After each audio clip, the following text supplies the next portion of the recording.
Yo, balik lagi di channel Zen Temanime.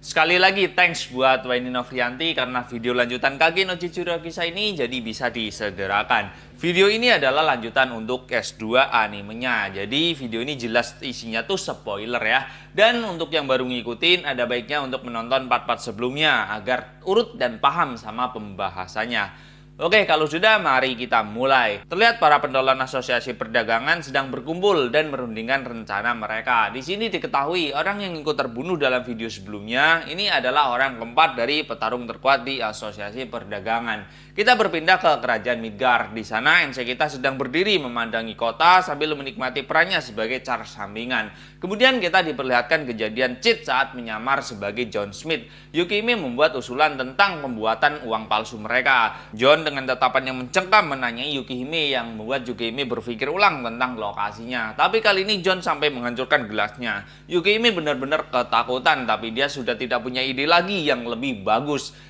Tapi John ternyata menyetujui rencananya yang terakhir. Di sini Yukihime berpikir bahwa tadi hanya tes dari si Shadow atau John. Ia merasa sosok Shadow atau John adalah pria yang luar biasa yang tidak hanya kuat tapi juga sangat cerdas dan berani. Dan kembali ke timeline sekarang, Cheat kembali membayangkan skenario yang menurutnya keren untuk dilakukan. Tapi di tengah lamunannya, Delta datang dan mengganggu. Tapi asli deh, imut banget ini si Delta. Dia langsung memeluk Cheat, walau langsung disingkirkan layaknya anjing oleh Cheat. Si Beta mengajak Cheat berburu bandit, dan Cheat mau menemani Beta. Malam harinya, mereka beneran berburu bandit. Dengan adanya Delta, perburuan jadi sangat mudah karena penciuman, pendengaran, serta kekuatan fisik yang diperlukan untuk berburu adalah keahlian mereka. Bahkan Cheat sampai tidak kebagian peran di sini. Di tengah berburuan, Delta bertemu dengan saudaranya, tapi setelah berbincang-bincang, Delta malah membunuhnya. Lantas saja Cheat menegurnya, tapi Delta beralasan kalau di tempat asalnya mereka cuma mengizinkan yang kuat untuk hidup. Dan lagi Delta ini punya ratusan saudara karena ayah mereka punya banyak istri.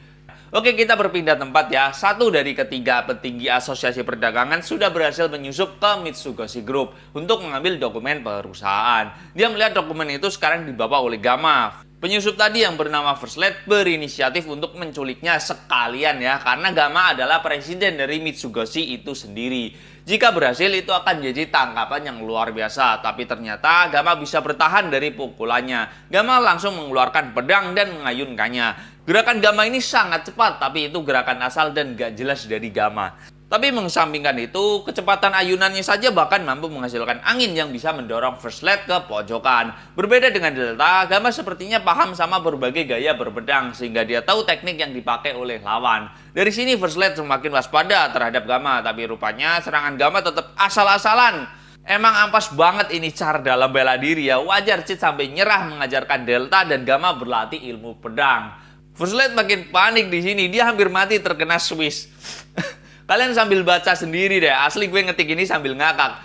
Gamma akhirnya tersandung dan menabrak dinding. Ia berasumsi kalau lawannya cukup kuat karena mampu menendangnya dan juga melemparnya. Ya, kalian lihatlah gimana reaksi First Lad yang kena fitnah bertubi-tubi. First Lad bermaksud menunggu kawannya untuk menyerang bersama nanti, tapi sayangnya yang tiba malah Nu sambil membawa kepala Second Lad. Dan sepertinya semua kawanannya juga sudah dibantai. First Lad yang putus asa, ia menyerang balik, tapi Gamma melakukan teknik Swiss lagi, lalu kesandung lagi, dan pedangnya menancap ke kepala First Lad, dan chapter berakhir di sini.